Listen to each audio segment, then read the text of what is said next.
Go ahead. For some reason, it's just not showing up. The title is Zoom. So if you want to try searching on that, Zoom, all caps. See if that helps. And we are live at this time. Okay, maybe it helps if we just send out the invites again.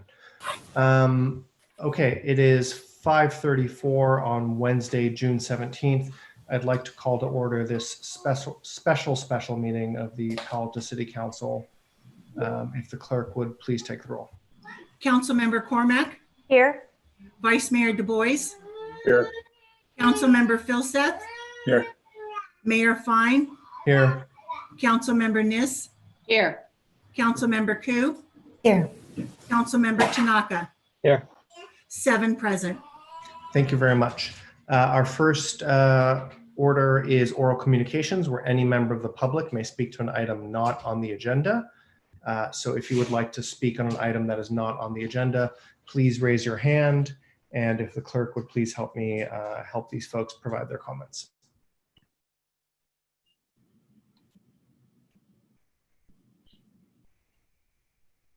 Sure, Mayor Fine. Any speaker that wishes to speak on oral communications, please raise your hand at this time. You will be given 2 minutes. And at this time, we have 2 speakers, Fred Kohler and Oniza. Mr. Kohler, go ahead. You have 2 minutes. You may need to unmute from your side, Mr. Kohler. There you go. You have 2 minutes. This is Fred Kohler from University South. I'm disappointed to learn that the council is considering shortening the proposed lease term for Coverly from 54 months to 30 months. The proposed lease has been public for weeks and has been approved by PAUSD. Without public discussion, the council has proposed changing the terms. In the interest of transparency, the council should hold off on forcing this through without considering the downsides of the instability caused by a short-term lease. The small cost of continuing the month-to-month lease for 2 months while the issues are aired out is a small price to pay for good governance. Thank you. Thank you, Mr. Kohler. Our next speaker is Oniza. Oniza, you have 2 minutes. Go ahead. Oniza, go ahead. Yeah, hi. I just wanted to say thank you again for hearing us out every single time there's a city council meeting, but I wanted to point out that the oral communications time yesterday was changed from 6 to 5, and there were a couple people who wanted to call and speak during that time, and I might be missing some information. So but I think there should be some sort of indication on the website or something that these times are changing, so that we don't have to like download the agenda and update all the time. You know, I just think a little more transparency on when we're allowed to speak would be good. But I do appreciate that we are allowed to, and I just wanted to call in and mention that, because it's a little hard to get people who want to speak up when times are changing, and it's a little confusing. Thank you.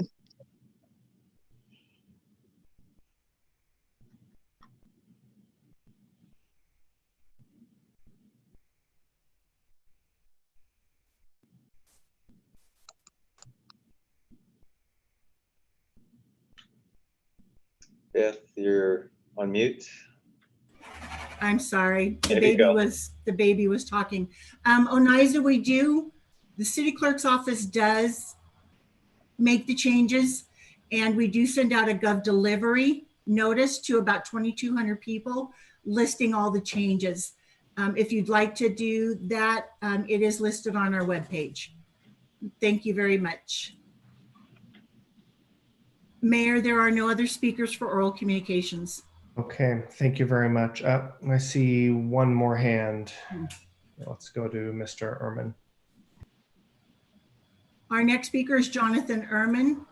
Jonathan, you have 2 minutes on oral Oral communications, anything not on the agenda? If I wanted to speak about the lease agreement, I can speak about that on the agenda item. Yes. Great, thank you.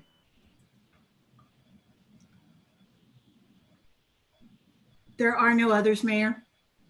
Okay, let's move on to our one and only item of business for tonight. Let me just read the title. Conference with real property negotiators. The property is the Coverly Conveyance property and leased site at 4000 Middlefield Road.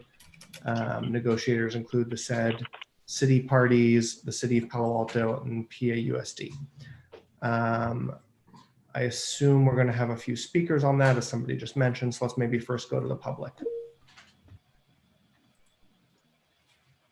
Anybody wishing to speak on the closed session regarding Coverly, please raise your hands. You will have 2 minutes. Our first speaker will be Jonathan Ehrman, to be followed by Lenore Delgado, and then Jeremy Ehrman.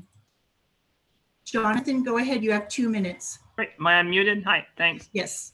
I just wanted, from the city website, I just wanted to, when you go to the Coverly Community Center page, this is what you get. Located in South Palo Alto, the Coverly Community Center is a unique facility which has been operated by the city of Palo Alto since 1990. Space is available for rent by the hour, either one time or on a regular basis for community meetings, seminars, social events, dances, theater performances, music rehearsals, and athletic events. The Coverly Community Center is also home to organizations that provide many services to the community in areas of education, health, childcare, arts, dance, and music instruction.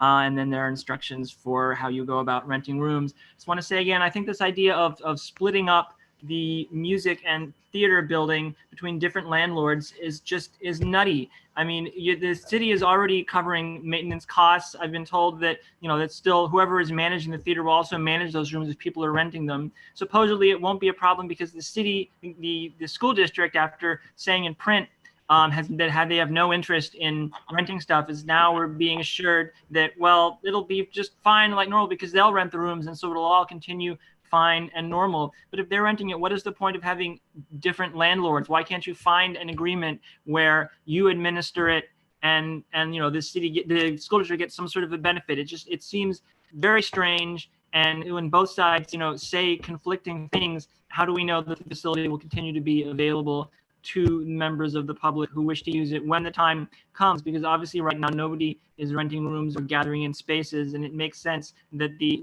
school district, if they could make use of some of that space, that's great. But we have to look ahead and realize that at some point we're going to be getting together again in spaces, and community space, community facilities are of an incredible importance, to not just to the city but to everyone, because it's what brings everyone together in all kinds of different ways. And we got to make sure we're not getting rid of that. Thank you, Jonathan. Our next speaker is Lenore Delgado, to be followed by Jeremy Ehrman. Lenore, go ahead. You have 2 minutes. You may need to unmute from your side. Okay, I did. There you go. You have 2 minutes. Thank you for giving me the opportunity to speak tonight. I will be brief. My name is Leonor Delgado, and I'm a Palo Alto resident, as well as someone who works for an organization that is currently housed in the B wing of Coverly Community Center. I'm the education manager for Palo Alto Humane Society, or PAWS, a long-standing Palo Alto and Mid-Peninsula nonprofit institution that this month will celebrate 112 years focusing on advocacy for animals and the people who are concerned about them, veterinary care and rescue for stray animals, veterinary care for the pets of low-income community residents, and a wide variety of online and in-person programs to educate people of all ages about the animals in our community and beyond. I want to underscore that what I am about to say reflects my own personal concerns about the health and safety of all of us at PAWS, as well as my own personal concerns about the future of PAWS, given recent decisions about evicting nonprofits and other organizations from Coverly. It may or may not reflect the thoughts and opinions of my coworkers and others at PAWS. My overriding concerns are: 1, That eviction at this point in time will endanger all of us employed at PAWS. According to the guidelines of the Santa Clara County Board of Health, we are in a very high-risk group for COVID-19, and we should continue to shelter in place and work from home as we have been doing. The act of moving would put each one of us in danger. It is unfathomable to me that the city manager's office and the school board would take deliberate action to endanger residents of Palo Alto and contradict its own county's guidelines. And two, that eviction at this point could be tantamount to destroying our organization or setting us back tremendously in terms of our programs and goals. At least one other nonprofit has publicly stated in Palo Alto Online that eviction from Coverly will kill their organization. I ask, Thank you, Lenore, your time is up. may I please finish, please? Finish up quickly.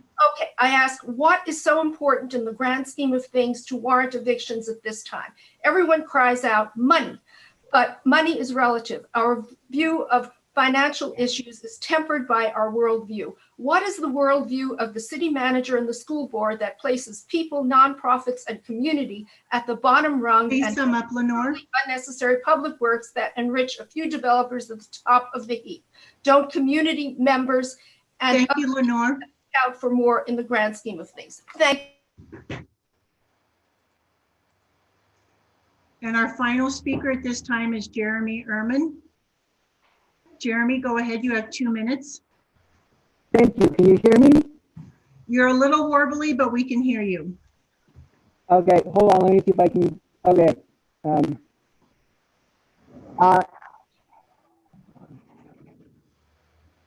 You cut out, Jeremy. Hold on.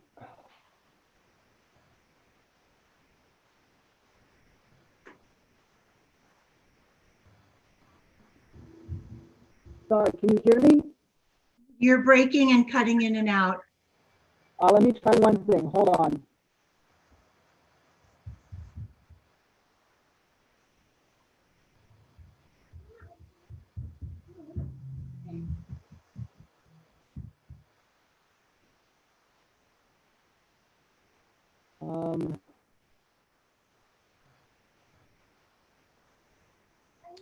Let's maybe Sorry, pause is it better? for a minute. No, it's no better, Jeremy. Mr. Ehrman, it's not the best signal, but maybe if you want to try and give your comment, we'll try our best to listen. Hold on. Can you hear me now? Is that any better? No, but why don't you go ahead and try and give us your comments? Okay. I emailed this earlier as well.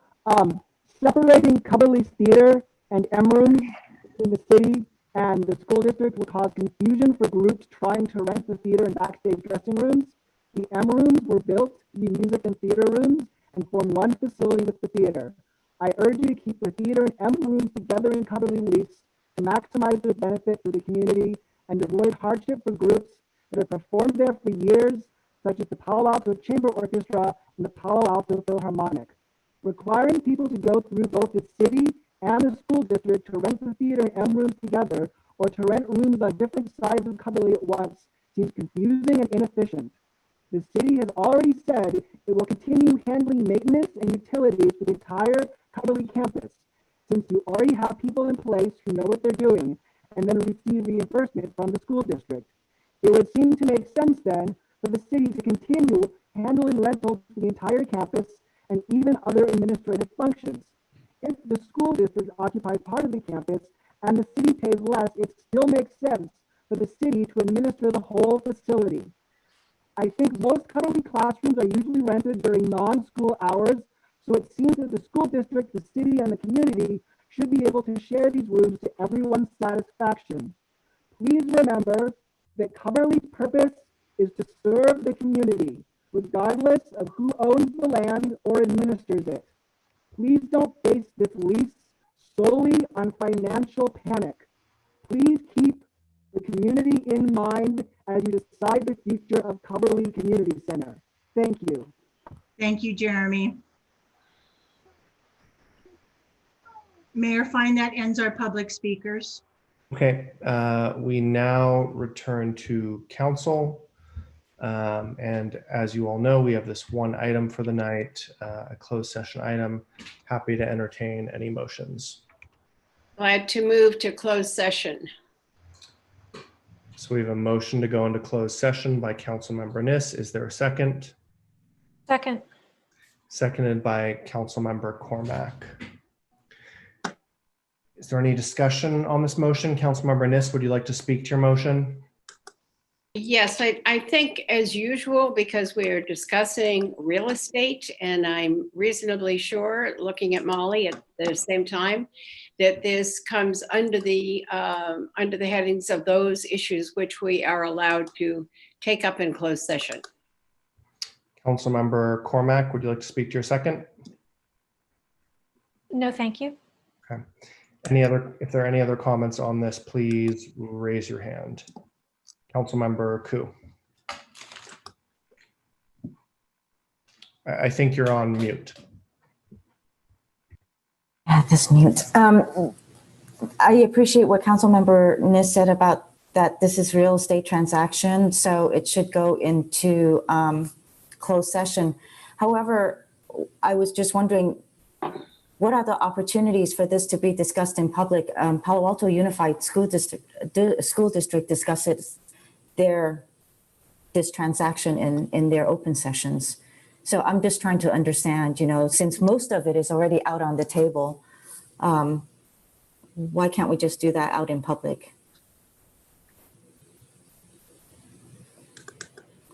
Mr. City Manager. Sure, if I might, Mr. Mayor, thank you, Councilmember Koo. I think we scheduled this session as a closed session to enable the council to talk about the real estate negotiation.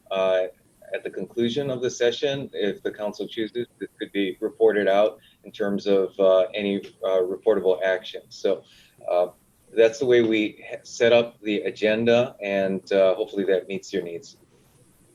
I mean, I just find that, there's really very little not to discuss in public at this point, since most of it is already out. I mean, it's just the last point of whether we're going to really appropriate the funding in order to support the community services, or are we just going to continue on with reducing community services? And anyways, I just think that this might be an opportunity to actually have something discussed in public, just like what Palo Alto Unified School District does. But it's scheduled. So like you said, if it's reportable, it's reportable. Thank you, Councilmember Koo. Any other comments? Councilmember Tanaka. Yeah, I was thinking what would really be good is for us to actually have a joint session with the school board to talk about this versus us talk, they talk, takes a long time. So I don't know if that's somewhere on the agenda eventually, but to me, it seems to make sense. So I did speak with the city manager this morning, and I think, we are right now preoccupied with many budget decisions and other policy decisions on council, but I think it probably would behoove us in the school district to get together at some point over the summer or fall to discuss Cumberland and other items. So understood and heard on that. Okay, continuing our process for this week, we'll vote in reverse order. So on the motion to go into closed session, Councilmember Tanaka. Yes. Councilmember Koo. Yes. Councilmember Niss. Yes. Myself is a yes. Councilmember Filseth. Yes. Vice Mayor Du Bois. Yes. Councilmember Cormack. Yes. Okay, thank you all very much. I believe this item is scheduled for about an hour, so we should be back out here at about 6:50 or so. Thank you all very much.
Lydia looks like she's been crying. Ooh, why said bro? So you there? Okay. Sorry, Lydia. I think we have 5 council members. I'll give the others a minute or so to rejoin.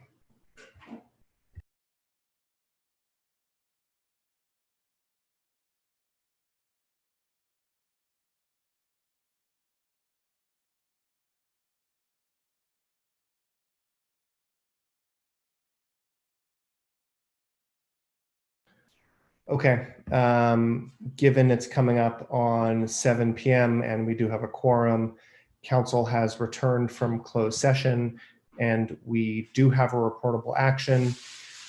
Based on feedback from school officials and in continued partnership with the district, council chose to unanimously endorse returning to the city council next week to place the 54-month lease agreement with PAUSD for approval on the consent calendar. The city council is legally not able to approve this lease agreement in a closed session discussion. The city council appreciates the district's cooperation and flexibility. Please note that the childcare lease was approved on Monday, 6-15. So that concludes our one item for the night. Anything else from staff? All right. With that, it is 7 p.m. and we are adjourned. Thank you all for the third meeting of this week. See you all next week. See you guys. Thank you.